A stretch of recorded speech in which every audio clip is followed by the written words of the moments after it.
Ooh, welcome, man. Welcome back to the channel, guys. Real quick, I want to show y'all something, guys. Now, based on this underbody, y'all can pretty much tell this is a handicap van.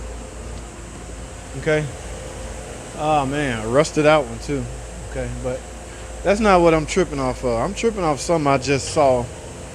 Technically, I can't believe I just saw this. I can't believe somebody would do this.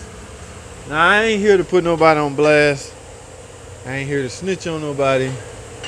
Ooh, this is ugly, guys. They had to run the exhaust, take the exhaust through the sideways in order to. So look what they had to do with the vapor canister. All right, forget all of that. I want to show y'all this.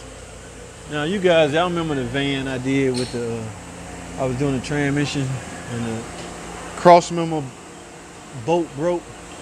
Look at this, guys. Look, hear me out now. Look at this. So y'all see this, right?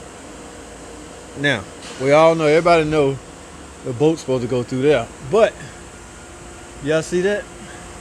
Yes, guys, it broke off in there. So, instead of trying to find, all they had to do was go to online mechanic tips and, see how to get that out. But look what they did, though. It just, now how do you do this? So technically, to make this set still with the cross member, I guess. So let's just use this side as an example. They took a drill. Bzzz. Now how did they make threads in this though? Because like I would never take this off because I don't know if I'll be able to bolt it back up. So removing the bolt, now it's really not. It's hard to tell if that's somebody's fault. You can't really blame. If you're taking something off, how is it your fault that it broke or it seized up coming off? Okay, what other options you have at taking something off? Especially a bolt or a nut or something like that. You merely going like this to come out and it stopped and you keep going, it freezes and it snaps. It's hard to say if that's your fault or not. But who can you blame it on? Actually, nobody. It's just one of those things. Especially if it's not cross-threaded. Just say it went in over the years, it rusted out, it just stopped. Like, who can you blame that on? However, this can be blamed on somebody if it was dangerous. Quite frankly, that's not really all that dangerous, guys. The goal of the guy that did this is to make sure this is flush with the cross, the cradle, cross cradle. I guess that's what you call that. But this is amazing. Okay, my friend, let me put out an APB, all points bulletin. If you're listening, no need to do this. JT at Online Mechanic Tips showed you a way to get this out. In fact, I'm about to direct you to a video right now. And PT Lover, this time I'll actually give you the links on time. All right, I got to work on that, guys. Putting the cards on time when I actually upload the video. So, in order to prevent from doing this and actually fix this, watch this video right there. That will be up, okay? I'll show you how I did it. Now, there's a number of ways you can do that. What is all this? Something has to be leaking over here. You don't just get a bunch of orange, rusty, corrosion-type buildup under your car for nothing. What is that?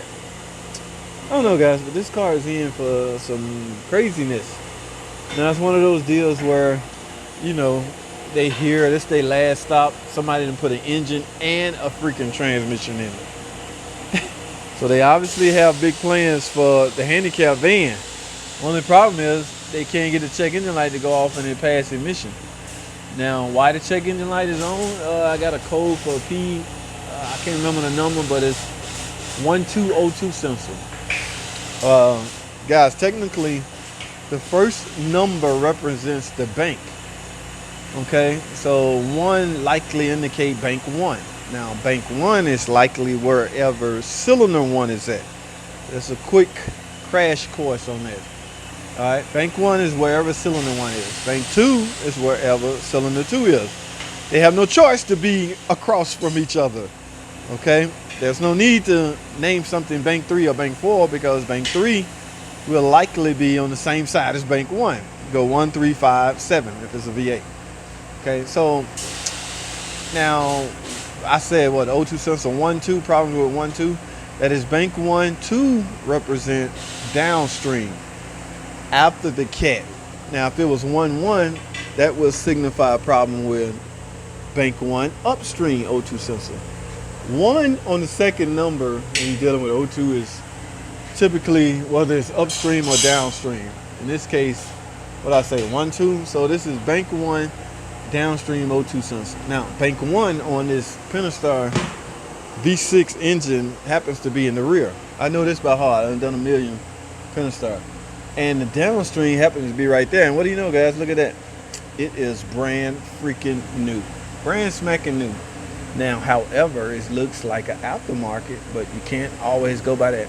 Now, I'm no big fan of aftermarket. Huh? No, man. Look, they couldn't get it out, so they drilled it on the side.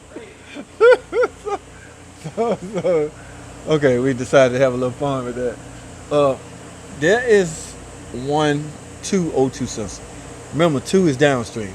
That is technically on the cat, not really downstream, but this is bank 1 cat converter. This is bank 2, simply because it's attached to bank 2 cylinder head, meaning cylinder 2. All right. Oh my goodness, this can get complicated, guys, if you ain't careful. So my point is, I got a code for 1, 2 O2 sensor. That sensor look new. Do you just simply, oh, this could get out of control, guys. Do you simply write up, recommend a OEM O2 sensor? You could very well have problems with the PCM. Oh my, why me, man? Where is that sensor? Yeah, that is downstream because you can see upstream, upward. Even that looks aftermarket. It is. Guys, stay away from aftermarket O2 sensors and ignition sensors, meaning cam and crank sensor. Okay, so they did this. This didn't fix their problem, so here they are. Let's take it to the shop. I have no problem with that, guys. Everybody don't know everything. Everybody scan to will not read everything. But I gotta do what, you know what I'm saying? I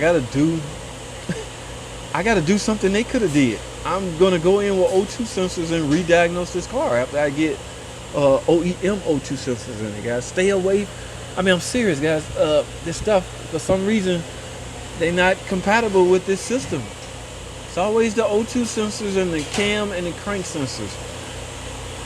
Especially the cam sensors, guys. Stay away from ignition sensors and the oxygen sensors as it relates to OEM. So that's the only thing I can do. That's the only thing I'm gonna do first. I'm gonna tell them we're gonna replace these and then go from there. They checking the light on. That's all they want is to check in the light to go off. They don't really care about none of this. Neither do I. But we're gonna start there. All right, that's all I have, guys. Figured I'd have a little fun with this. Thanks for watching. Comment, subscribe. I'll see y'all in the next video.